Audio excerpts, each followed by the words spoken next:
So the tools that you need to change the tufting head of your tufting gun is a screwdriver and two different size hexagon keys.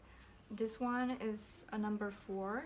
A number 4 means that the diagonal of the key is 4 millimeters across, and this one is number 3.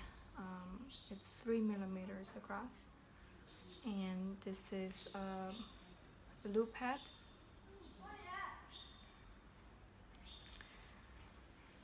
It's also the same procedure for changing loop head into cut pile head. So first let's unplug the tufting gun, and then we're gonna take out the head.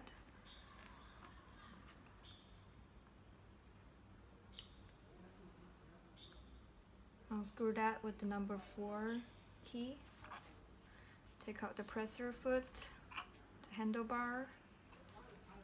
Alright, and then we're gonna take out all the screws in the bottom of this slide. You can see there is one smaller screw here, and then on the other side of the gun there are 3 screws, a bigger one here and then 2 other smaller one here.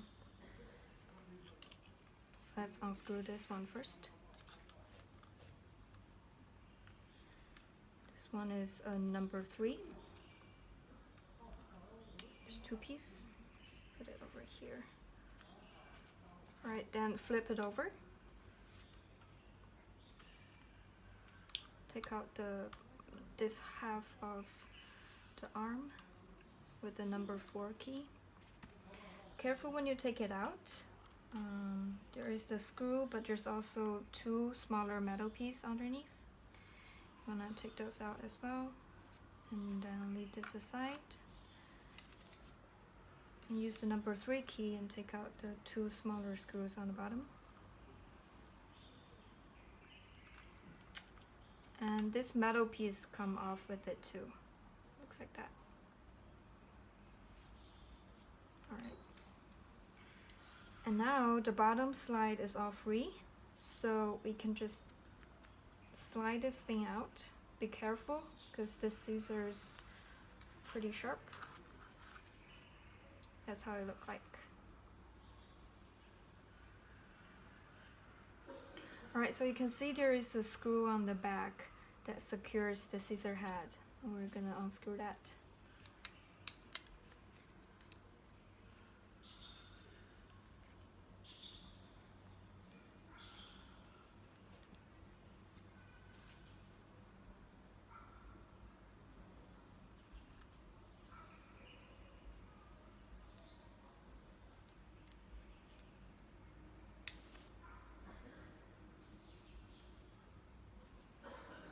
And then carefully slide the scissor head out.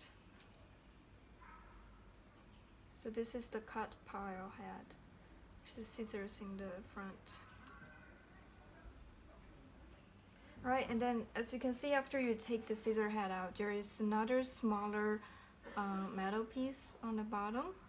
That's a smaller version of this one. I don't know if you can see it. And there are 2 holes on the back.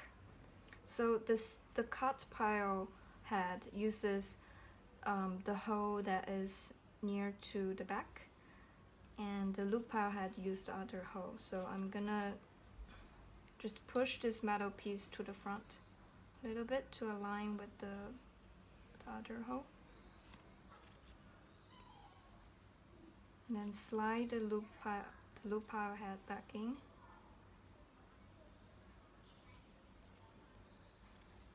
Screw it.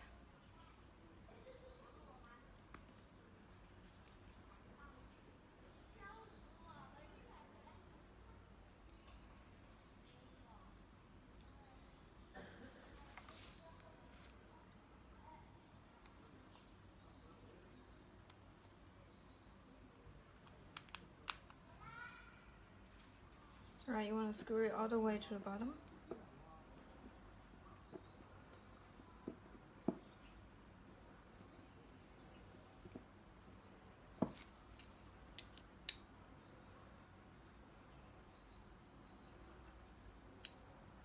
how you look on the back.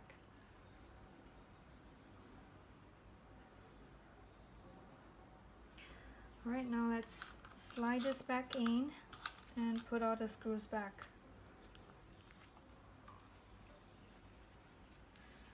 This tiny one on the bottom.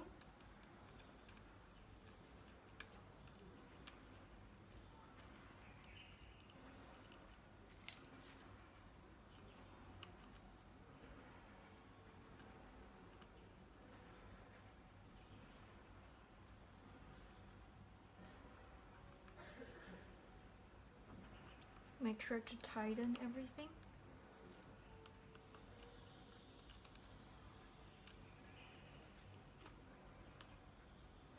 Right, and then on the other side,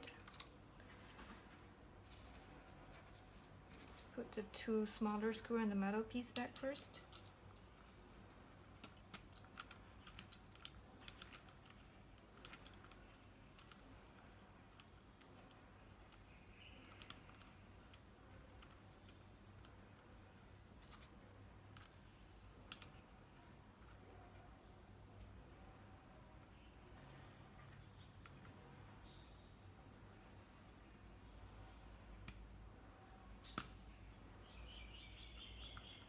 Right, and then the other socket of the arm. If the location is a bit far, you can just slide this thing back to find the alignment. Two metal pieces on the bottom,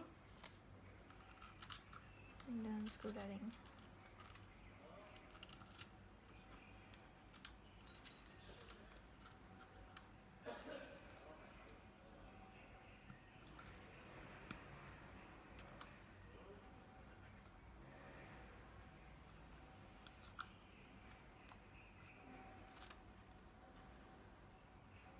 Okay. And then put the handlebar and the presser foot back. Might be a little bit tricky for the presser foot because there's no very obvious marker. But all you want to do is to just make sure that it is straight in the front.